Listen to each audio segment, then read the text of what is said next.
Lu nggak kayak kamu. Ayo ngomong. Ngomong ayo yang enak. Dari Bungkul nggak kayak kamu. Ya, jadi sahabat, kita baru mau mulai, namun kita kedatangan tamu yang cantik juga. Namanya siapa? Namanya, ayo ngomong. Indonesia.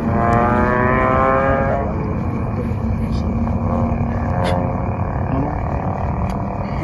Namanya siapa? Namanya?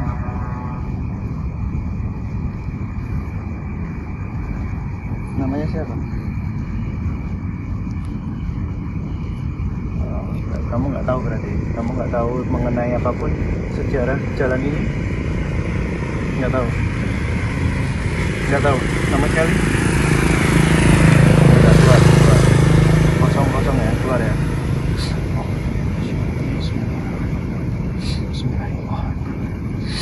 Wah.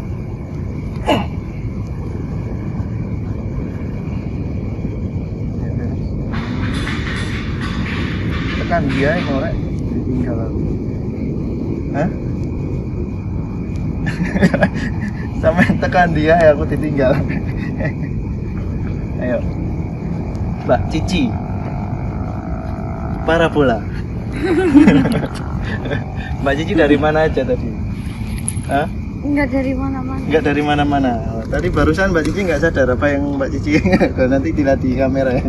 Ya, jadi sahabat, kita akan opening ya sebentar lagi, namun ada sedikit kendala. Mungkin ada beberapa yang Mbak Cici ini memang sebenarnya sudah bisa sebenarnya. Namun ada beberapa ya makhluk penghuni Bungkul ya, tapi bukan di makam Bungkulnya ya, tapi di taman-taman depan ingin hadir ikut kita ya, main ya, ingin hadir ikut kita untuk menguak sejarah yang ada di 10 November. Nah, kita ada di Mbak Cici, kita akan coba sekali lagi ya, mohon doanya sahabat. Kita akan buka portalnya karena kita akan masuk ke tahun 1945, di mana kejadian perang 10 November yang sangat sengit setelah Indonesia merdeka. Insya Allah, bismillah. Ayo Mbak Cici, fokus sekali lagi, fokus sama saya, jangan kemana-mana, jangan terlalu kosong ya. Kita akan coba masuk ke tahun 1945 ya. Tetap lihat saya.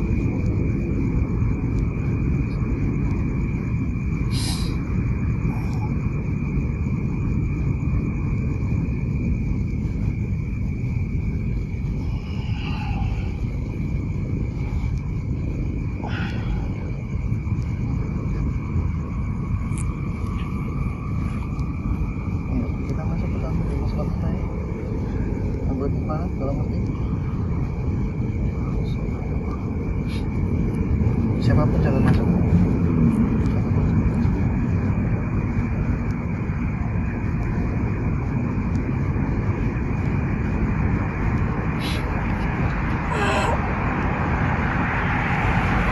Tahu di sana ada apa? Sampai ke penilai ada apa? Sampai ke penilai ada apa, tahu? Tahu sesuatu mengenai pasukan Gurkha? Tahu? Kalau tahu, kita berbincang sebentar. Semua.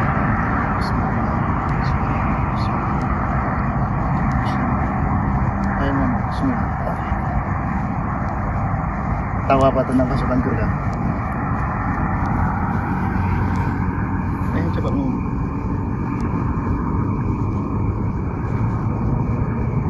Tahu apa tentang pasukan Gurkha? Nggak tahu. Nggak tahu.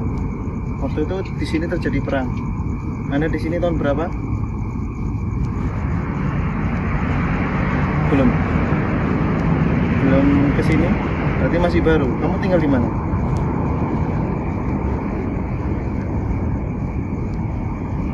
Rumah Sakit Darmo. Kamu Rumah Sakit Darmo itu ada sejak zaman Belanda. Kamu tahu tentang zaman itu? Apa yang Anda ketahui tentang Rumah Sakit Darmo? Rumah siapa itu dulunya? Rumah kamu. Yakin?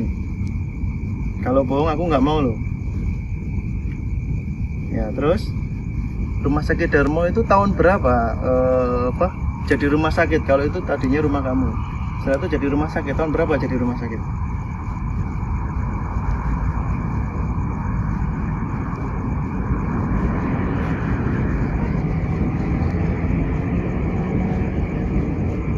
Satu empat satu kosong 1410. Belum datang Belanda. Rumah kamu di situ dalam bentuk apa waktu itu?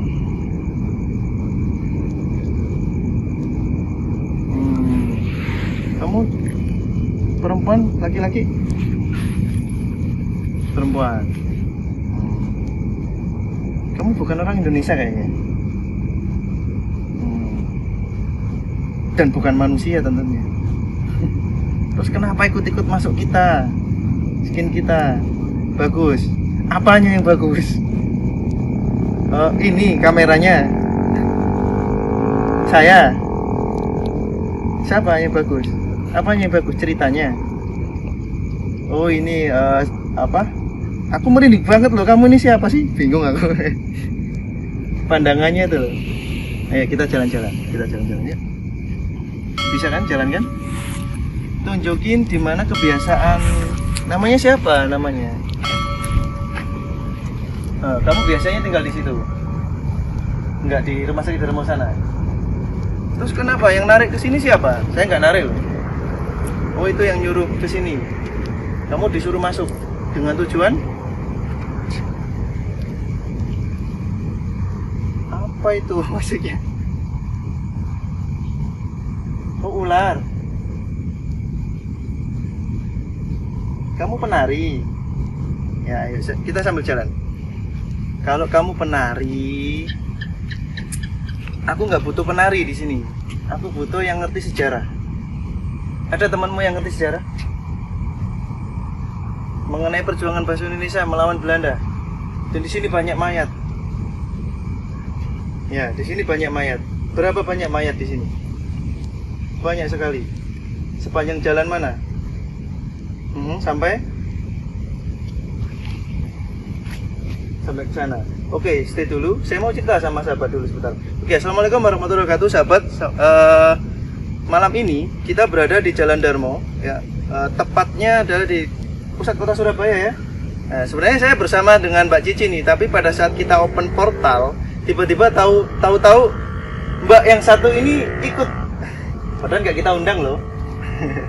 Tahu-tahu Mbaknya ikut. Nah, sebenarnya sahabat kita ingin mengungkap karena pada saat itu kira-kira di titik ini di Jalan Darmo ini terjadi peperangan paling sengit ya, yang unik, yaitu pasukan Gurkha yang dibonceng oleh tentara Nica Belanda setelah pasca kejadian proklamasi dikumandangkan oleh Insinyur Soekarno, Indonesia sudah merdeka. Pasukan Belanda membawa tentara sekutu, salah satunya Inggris. Inggris mempunyai tentara bayaran dari India ya, yang disebut pasukan Gurkha. Pasukan Gurkha ini yang sangat ini sahabat, sangat elit ya, karena presentasi kemenangannya pada saat Perang Dunia I, Perang Dunia II itu sangat tinggi. Makanya mereka datang ke sini sebagai pemenang Perang Dunia II. Alih-alih ke sini untuk melucuti tentara Jepang dan senjata tentara Jepang dan membebaskan tawanan-tawanan yang sudah ditawan oleh pasukan Jepang atau tentara Jepang setelah dibom atom kejadian itu. Lalu mereka datang ke sini untuk menguasai kembali Surabaya. Dengan sombongnya Brigadir Jenderal Malabi datang ke gubernur. Dia mengumandangkan saya menguasai Surabaya. Kamu ada waktu itu? Ada? Nggak tahu. Ya, dia nggak tahu. Karena dia tinggalnya di Rumah Sakit Darmo. Nanti kita akan bahas, nggak apa-apa. Dia tiba-tiba ikut aja, nggak apa-apa. Kita dapat tamu baru. Jadi sebenarnya ada 2 orang yang tamu kita ya. Nah, pada saat itu dengan sombongnya Jenderal Malabi merasa membawa puluhan ribu pasukan datang ke Surabaya. Dia mengestimasikan Surabaya bisa ditaklukkan dalam waktu 3 hari. Namun prediksi itu salah, karena takabur dan sombongnya Brigadir Jenderal Malabi. Ternyata Surabaya baru bisa ditaklukkan setelah 90 hari sahabat, atau sekitar 3 bulan. Dan itu adalah peperangan yang tersengit setelah Indonesia merdeka, peperangan yang tidak mungkin pernah terbesit atau diperkirakan oleh pasukan sekutu atau Nica atau termasuk pasukan Gurkha. Jadi pada saat pertama kali pasukan Gurkha datang ya, ini saya mendongengin orang yang lebih tua dari saya ini sebenarnya. Ya, pada saat pasukan Gurkha datang ke Surabaya mendarat, mereka ada 3 kapal besar ya. Satu kapalnya itu membawa puluhan ribu pasukan mendarat di pelabuhan Tanjung Perak, Surabaya. Mereka keliling dulu nih pasukan Gurkha itu. Mereka berpencar keliling dan apa yang terjadi? Mereka sangat kaget. Bulu kuduk mereka berdiri merinding semua. Mereka mentalnya ngedown karena di tulisan-tulisan rumah-rumah warga penduduk Surabaya itu terdapat tulisan-tulisan bangsa Urdu yang artinya adalah merdeka atau pertumpahan darah. Disitulah semangat-semangat. Ayo coba dibantu saya flashback ke belakang. Saya merinding banget nih sahabat. Dia teratraksi terus nih. Jadi pada saat pasukan Gurkha keliling ya, selain intimidasi-intimidasi yang dilakukan oleh perlawanan arek-arek Surabaya, mereka menulis dengan tulisan bangsa Urdu sahabat. Di situ mereka lebih kaget lagi, di setiap rumah ada tulisan Bismillahirrahmanirrahim yang ternyata di Surabaya mayoritas muslim. Oh enggak begitu? Oke. Tapi banyak masjid dan musola. Nah, dia nggak percaya. Banyak masjid dan musola. Nanti kita buktikan. Dan ini yang bikin merinding adalah ternyata pasukan Gurkha datang ke sini adalah mau melawan atau menumpas bangsa yang ternyata mayoritas muslim. Pasukan Gurkha tidak tahu menahu mengenai Indonesia ataupun Surabaya. Karena apa? Sebagian pasukan Gurkha itu adalah Nepal. Ini di sebelah kiri siapa nih yang nonton kita nih banyak? Teman kamu? Nggak kenal? Mereka mau dari sana, dari Bungkul. Mau ikut ke sini juga? Panggil aja ke sini udah. Kita ngumpul bareng-bareng. Ayo. Panggil ke sini. Nah, kita ngumpul bareng-bareng ya. Yang lebih tahu tentang sejarah mana tunjuk? Ini lebih tahu. Kamu digantikan dia boleh nggak? Jangan. Kamu ikut dulu. Oke. Dia yang lebih tahu nih. Ya, aku mending banget nih. Dia ada di mana sekarang nih? Saya nggak tahu nih. Ada di sini. Namanya siapa? Cewek, cowok? Cowok kayak saya. Tua, muda? Tua. Dia lebih tahu sejarah. Oke. Saya tolong terjemahkan, dia nanti bener nggak cerita saya ya. Oke, nanti saya kan nggak kelihatan sama dia. Kamu nanti terjemahkan, aku ngomong, ya saya tahu, oke. Ya, nggak bisa dibohongin nih orang nih. Oke. Jadi sahabat, setelah pasukan Gurkha datang ke rumah-rumah penduduk ya, begitu kagetnya mereka, nggak menyangka ternyata mayoritas bangsa Indonesia adalah Muslim. Terlihat banyak sekali masjid, musola, dan bahkan mereka sempat sholat bersama dengan warga. Karena sebagian dari pasukan Gurkha ini adalah India Pakistan Muslim. Ya memang pasukan Gurkha direkrut dari Nepal ya, yang bangsanya Hindu. Waktu itu Pakistan sama India belum merdeka karena mereka baru merdeka tahun 47 ya, 14-15 Agustus. Namun pasukan Gurkha ya. Oh ya, sudah. Oke, thank you koreksinya. 47 ya, bener 47 ya.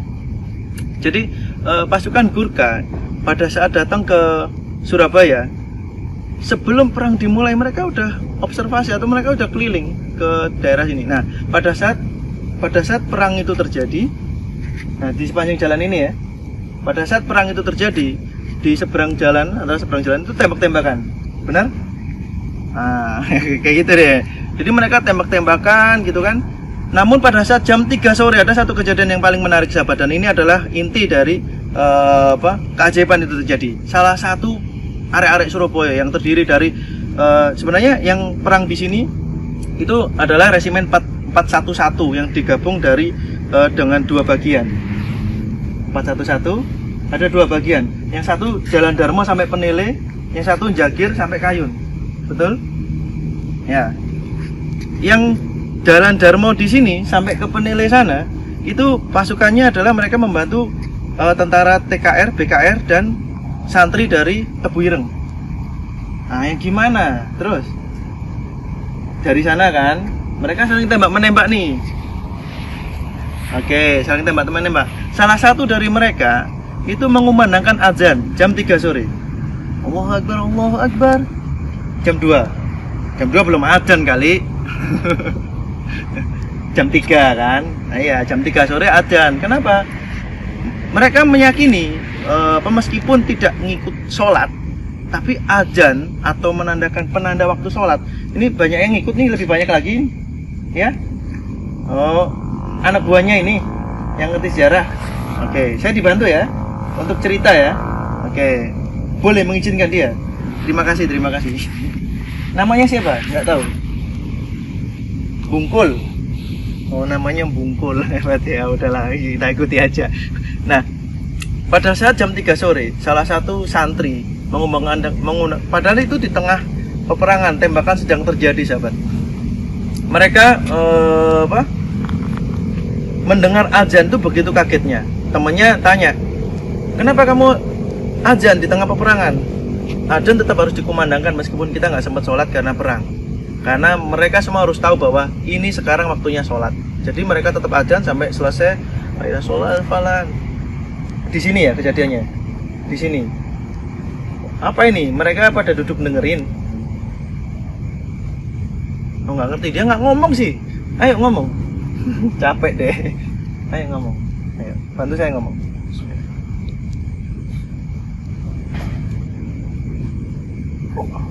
Ayo ngomong. Ayo. Apa ini di sini apa? Di sini apa? Dia kan bisa ngomong. Nah, ketawa doang ya. Malas aku kalau kamu nggak ngomong. Oke, sahabat. Biar dia atraksi dulu sendirian. Karena dia ingin ngikut kita kan. Oke? Ya sudah. Nanti kita cerita dulu. Nah, setelah azan dikumandangkan, begitu kagetnya ternyata terbukti bahwa banyak sekali pergi dia. Udah? Udah? Oh, masih banyak. Suruh pergi. Suruh pergi sana. Ya, suruh pergi.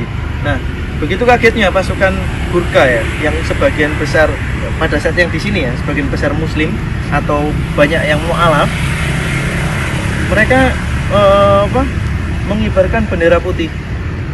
Karena apa? Mendengar suara adzan. Selain mendengarkan suara adzan, itu takbir dikumandangkan sepanjang sesi perang. Jadi pada saat tembak-tembakan, dengar suaranya, Allahu Akbar, Allahu Akbar. Iya kan? Nah, kenapa kamu nggak suka dengar suara itu? Nggak suka? Iya, nggak apa-apa dia. Karena kamu non Muslim, ya kan? Nanti kita bahas setelah itu ya. Saya cerita dulu. Suasana senyaman mungkin ya. Teman-temannya dikondisikan ini. Oke, siap. 86 sahabat. Oke. Mereka mendengar takbir dan mendengar suara adzan itu salah satu bukti konkret bahwa mayoritas Islam dan diakui oleh pasukan Gurkha mengibarkan bendera putih. Lalu mereka nego. Si pasukan Gurkha ini menolak untuk menyerang. Mereka negosiasi dan di tengah negosiasi itu apa yang terjadi sahabat? Ternyata suara adzan melemahkan kekuatan tempur mereka dan mereka saling berpelukan. Karena mereka beranggapan bahwa membunuh saudara sama Muslim. Fokus ke sini, jangan kemana-mana. Nah, katanya mau ikut kita cerita, oke? Nah, pada saat pasukan Gurkha udah berpelukan dengan pasukan kita, memang secara profesional mereka sempat menolak perang ya, menolak bertempur pada saat mendengar suara adzan. Namun setelah negosiasi, mereka bahkan berbalik untuk membantu pasukan-pasukan Indonesia. Karena apa? Karena atas dasar saudara sesama Muslim, hati mereka bergejolak untuk menolak menyerang saudara sesama Muslim. Ya, ini yang paling menyentuh hati saya. Ya. Nokikan takbir Allahu Akbar, kekuatannya yang sangat dahsyat. Rasakan kekuatannya, Allahu Akbar, kekuatannya sangat dahsyat. Ya. Nah, pada saat itu terjadi sahabat, mereka bahkan berbalik menyerang pasukan Inggris sendiri dengan alasan saudara sesama Muslim. Mereka membawa bantuan berupa mobil jeep, obat-obatan, baju-baju, pakaian-pakaian selimut dan lain-lain, makanan juga. amunisi, peluru dan lain-lain untuk membantu Indonesia. Dari mana? Dari sana datang untuk tembak-tembakan. Ya. Nah, pada saat itu terjadi, sahabat, ada yang bernama Muhammad Ziul Haq mengetahui Muhammad Ziul Haq ini perwira muda India Pakistan yang mengikuti, nggak kenal kamu? Nggak tahu. Muhammad Ziul Haq ini salah satu komandan resimennya Gurkha. Pada saat beliau mengetahui mayoritas Muslim, mereka ditarik mundur oleh Muhammad Ziul Haq.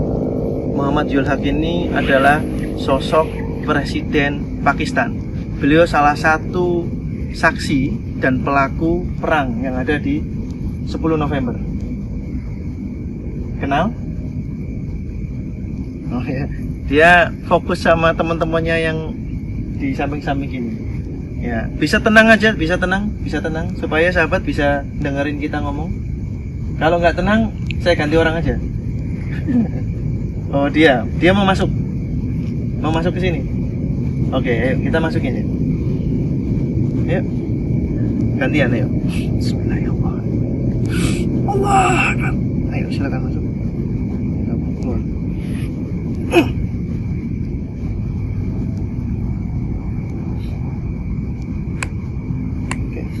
Oke, sahabat, ada beberapa teman-temannya yang mau masuk nih. Kita biarkan aja dulu ya. Kita eksplorisasi dulu titik ini, karena titik ini ya mohon maaf, ini kejadian yang menurut saya cukup sebentar. Ini siapa dulu nih yang ngerti sejarah? Dari tadi ngomong Bunggul terus, berapa orang, berapa banyak yang di Bunggul tuh, saya nggak tahu yang mana. Kamu ngerti sejarah nggak? Nggak ngerti? Ngerti? Oke, di sini banyak mayat. Banyak sekali mayat. Oktober November 1945. Banyak mana mayatnya pasukan Belanda sama pasukan Indonesia? Banyak mana?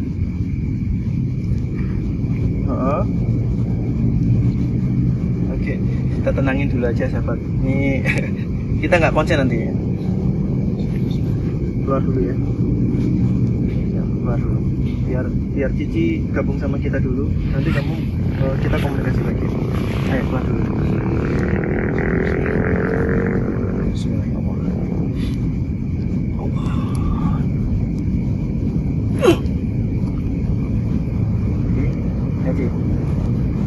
Fokus sih. Yuk, sahabat, kita balik lagi sama Mbak Cici nih. Kemana aja? Tidur. Jadi Mbak Cici ternyata tidur katanya. Oke, Mbak Cici, di tempat Mbak Cici berdiri, itu dulunya banyak sekali mayat korban perang antara pasukan kita, Arek Surabaya melawan Belanda. Mbak Cici merasakan nggak energi itu, atau mungkin melihat sepintas banyak mayat di sini, tepat di bawah kakinya Mbak Cici, juga di kaki saya? Apa yang Mbak Cici rasakan? Saya nggak bisa ngelihat ya. Bisa ngerasain. Apa yang Mbak Cici rasakan, coba? Bisa share sama sahabat? Ya mereka gimana ya? Gimana? Maksudnya kan perang kan? Ya. Terus? Ngomong dong. Gak bisa ngomong ya. Ayo ngomong. Konsen, fokus. Terus, perang. Tetap Cici aja, jangan kamu masuk ya. Keluar lagi, Cici aja. Ayo, Cici aja. Nanti kamu bagiannya sendiri nanti sama saya. Ayo Mbak Cici balik.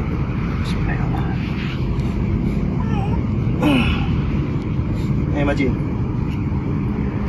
Nah, pada saat mereka perang, banyak sekali mayat di sini. Apa yang terjadi waktu itu? Mbak Cici ngeliat, merasakan sesuatu? Hah? Merasakan sepi. Merasakan sepi ya, sepinya hatinya dia ya. Oke sahabat, jadi memang betul ya sahabat, pada saat terjadi pembagian dua pasukan ya dari resimen 411, pasukan yang berada di sini, yaitu antara Jalan Darmo sampai ke Jalan Penile, itu mayat bergelimpangan. Kenapa? Puluhan ribu gugur di sana, baik dari pihak Belanda maupun dari pihak kita. Namun yang bikin mereka kaget adalah mereka sangat percaya diri masuk ke Indonesia, masuk ke Surabaya dengan pasukan khusus ya. Dibantu di belakang mereka ada pasukan Gurkha ya, yaitu pasukan elit yang ahli tempur di dalam medan perang. Sebagai pemenang Perang Dunia Kedua mereka datang dengan persenjataan yang sangat lengkap. Ternyata yang dilawan cuman rakyat sipil. Rakyat sipil dengan semangat pekikan takbir yang mereka pekikan sepanjang perang. Semangat itu didapat dari fatwa jihad yang dikumandangkan oleh Hadratus Syekh Hasyim Asy'ari ya, bahwa siapapun yang berperang melawan penjajah dan mengusir penjajah waktu itu adalah termasuk jihad fisabilillah. Nah inilah yang menggugah. Pada situ belum ada TNI sahabat, yang ada baru TKR, yang ada TKR sama BKR sahabat. Nah di sini kita akan fokus sama peperangan Gurkha yang mereka menyerah, bahkan mereka berbalik menyerang tentara Inggris sendiri yang membayar mereka, karena mereka juga merasa kecewa pada saat itu dijanjikan merdeka, namun sampai 1945 mereka belum merdeka. Faktanya mereka merdeka tahun 1947. Nah, disinilah yang menarik adalah pasukan Gurkha menjadi satu-satunya pasukan yang mengajari atau membantu bertempur mati-matian. Bahkan mereka rela mengorbankan jiwa dan raga mereka untuk kemerdekaan Indonesia, sahabat. Dan ini jarang sekali, sahabat, diangkat di permukaan. Banyaknya sekali korban yang berguguran di sepanjang jalan ini sampai Penile. Kalau yang di Jagir, karena dibagi dua, Jagir sampai Kayun, itu juga terjadi pertempuran yang sama. Namun di jalan inilah awal dari pasukan Gurkha di Jalan Darmo ini ya, sahabat ya. Awal dari pasukan Gurkha mengibarkan bendera putih, tanda menolak untuk menyerang. Mereka melakukan negosiasi untuk membantu kemerdekaan arek-arek Surabaya. Sahabat, kita akan coba geser ke titik yang di sana ya, di Rumah Sakit Darmo, di mana temennya Mbak Cici ini sering ikut kita. Nah, temennya Mbak Cici siapa tadi namanya? Gak inget? Gak inget. Oh, sekarang bukan Mbak Cici ya? Ya, siapa sekarang? Nona. Oke, sekarang Nona. Nona yang tadi di sebelah kiri saya. Bukan. Oke, bukan. Nona tahu sesuatu mengenai Rumah Sakit Darmo? Tahu. Tahu? Boleh kita jalan ke sana? Hati-hati. Kenapa hati-hati? Ada apa di sana?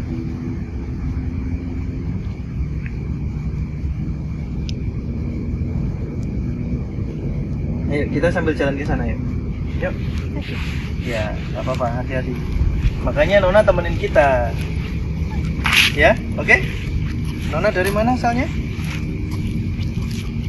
Dari Rumah Sakit Darmo. Oh, kan berarti kan kita silaturahmi ke sana harusnya disambut dengan baik dong. Kita kan niatnya baik. Iya. Ya kan? Sepertinya Nona ini kali ini beneran dari Rumah Sakit Darmo nih, sahabat. Karena aksennya kayaknya bukan orang sini nih. Ya. Bisa bahasa Inggris? Hai. Okay? Okay. So, can you talk about your story in Darmo Hospital? Yes. Yes?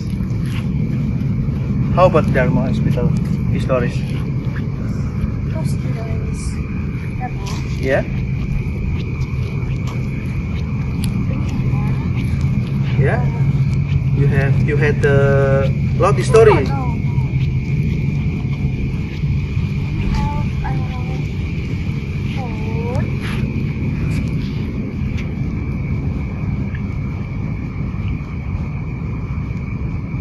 Road? What road? What about road? I don't know about the road. Many people. Many people die? No. No. So, what do you mean? I cannot understand what do you mean.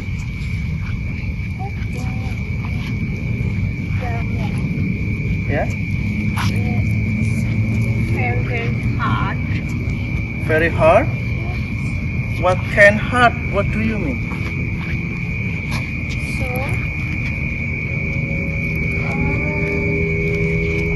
you know, in house Okay. until hospital, On the hospital? many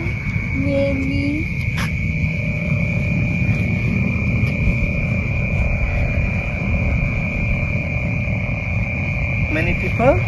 no, I cannot understand. We can talk about Indonesian aja. no.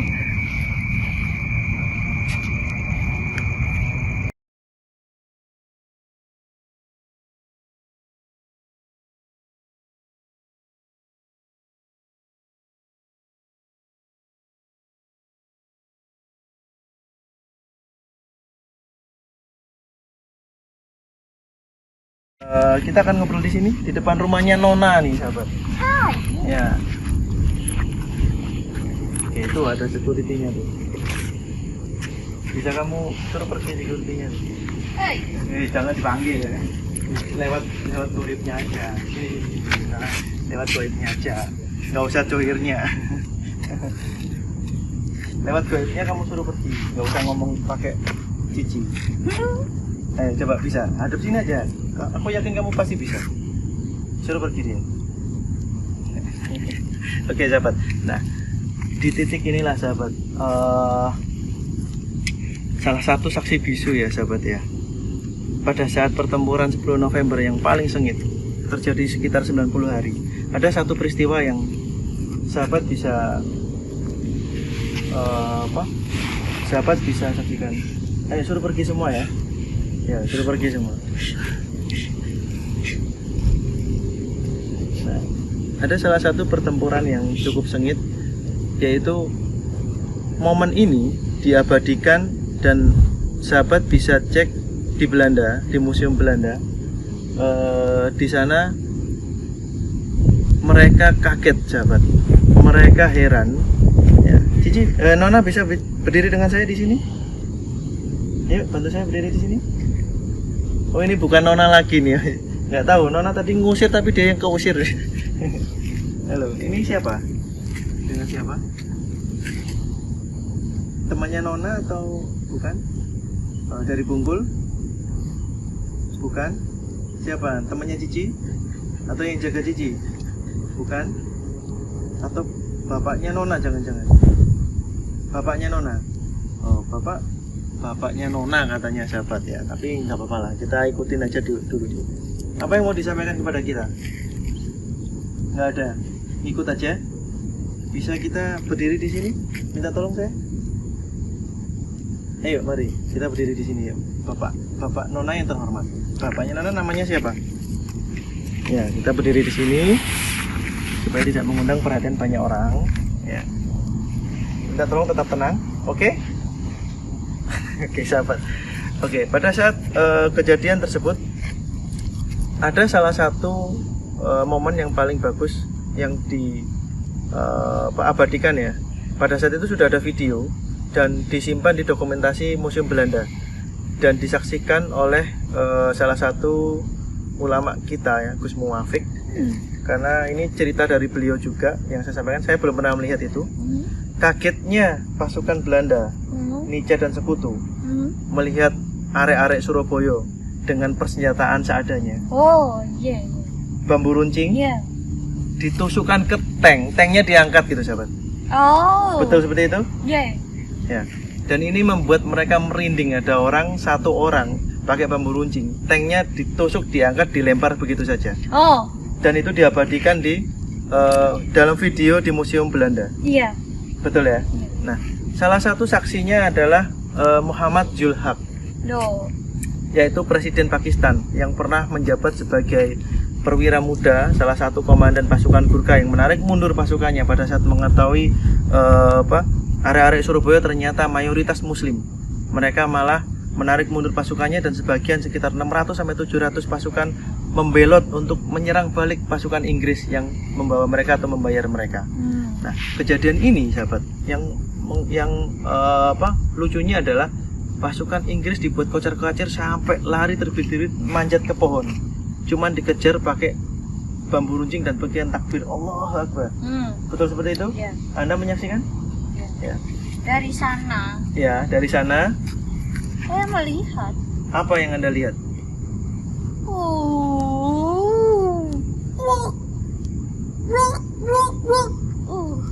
Peperangan terjadi. Ya, Bagus. Kan banyak juga pihak dari sekutu korbannya sekitar puluhan ribu. oh ya, Ya, kenapa Anda bilang bagus? Itu kan bukannya di pihak Anda. karena rumah saya di sini. Saya bela sih. Oh, bela Indonesia. Karena Anda sudah lama di Indonesia. Karena Anda VOC ya, bukan Belandanya ya, bukan penjajahnya. Tapi kan Anda mengambil hasil bumi kami juga. Nah, benar. Gitu ya. Oke, sahabat, momen yang paling membuat saya terdiam sesaat pada saat kita berhenti di sini adalah pekikan takbir arek-arek Surabaya dengan gagah beraninya melawan pasukan Belanda dan sekutu yang diboncengnya dengan persenjataan seadanya, ya, pengalaman militer yang sangat minimal karena waktu itu belum ada tentara, Ya. TNI belum ada. Ya. Mereka tergabung antara Kenil, PETA, TKR, BKR, pasukan Hizbullah Oh. dari Nahdlatul Ulama Oh iya. dan masyarakat sekitar. Mereka berjuang dengan sepenuh jiwa raga mengusir penjajah. Oh. Dengan banyaknya korban dari pihak kita dan pihak penjajah juga.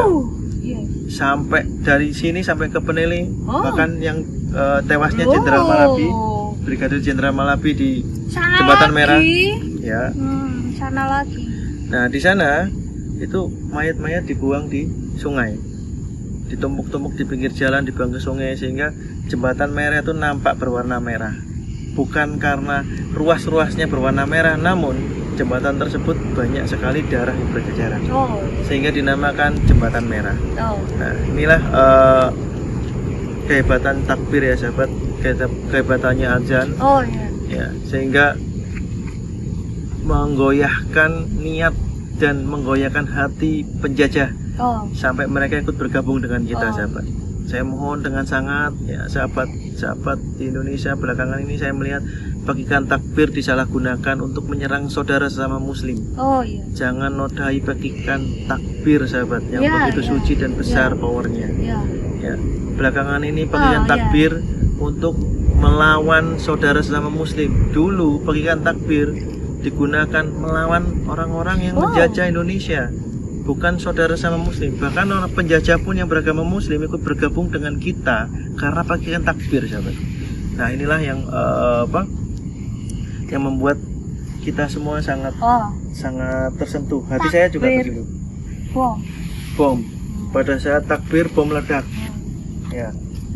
Bagian takbir juga dipekikan di mana-mana sepanjang perjalanan perang. Sahabat, kita akan geser ke titik berikutnya, ya, di mana lanjutan dari episode kita yang kemarin. Kita sambil jalan, Bapak. Saya panggilnya siapa nih? Oh. Father? No. Papa? Siapa? Saya panggilnya siapa? Ini saja. Iya. Hah? Main ke rumah. Main ke rumah? Ya, main ke rumah bukan sekarang lah ya. Nanti saya insya Allah akan mampir, namun bukan momen ini. Oh. Boleh ya? Ya. Saya boleh main ke rumah? Ya. Anda juga boleh main ke rumah saya? Oh, ini bagus. Oh, bagus, di Ya. rumah ini. Oh ya sudah, nanti kita main ke sana. Ya, jadi sahabat, mungkin itu dulu yang bisa kita share. Kurang lebihnya mohon maaf. Saya hanya menyampaikan apa yang kita ketahui dan kita lihat di titik ini. Oh, iya. Ya. Kita boleh bicara lagi dengan Cici? Bentar ya. Sebentar. Main dulu. Main dulu. Oh, saya dari tadi ditarik ke rumah sakit Darmo. Siapa yang narik saya? Anda? Ada. Tuh. Oh, itu. Kenapa saya ditarik ke sini? Apa yang ingin mereka sampaikan atau Anda sampaikan kepada kami? Suruh masuk. Disuruh masih ke sana. Emang ada apa di sana? Oh, Ada apa di sana? Sesuatu menarik mengenai sejarah? oh itu semua menarik. Semua menarik. Oke. Oke sahabat, kita akan closing offline untuk sesi dengan bapaknya Nona. Oh, no. Ya. Nona di mana? Oh. Sangat cantik. Ya, sangat cantik. Cuman sayang bukan bangsa manusia. Oh iya. Iya, kalau manusia mau saya kenalan sama Nona. Oh, Nah, kalau jin saya nggak mau. Jangan. Lah Anda jin loh, saya nggak mau saya. Ya sahabat, sampai di situ dulu. Banyak sekali ke sejarah yang perlu kita explore lagi. Jangan lupa subscribe, like, and comment, dan share. Sahabat, aktifkan tombol notifikasinya supaya tidak ketinggalan episode-episode berikutnya yang jauh lebih menarik. Mohon maaf, saya harus close karena saya harus segera menetralkan Mbak Cici ini karena ini cukup banyak sekali yang ikut ini. Berapa banyak? Wow. Ye. Yang ikut Mbak Cici berapa banyak nih? Lama ya. Yang ikut Mbak Cici berapa banyak, Pak? Halo. Ya, tuh, lihat. Ya, jadi karena kondisi seperti ini kita nggak mungkin untuk melanjutkan terlalu jauh, sahabat. Mohon maaf sekali lagi. Akhirul kalam. Wassalamualaikum warahmatullahi wabarakatuh. Sampai ketemu di episode berikutnya. Bye. Oke. Bye sama kamera. Bye. Bye sahabat.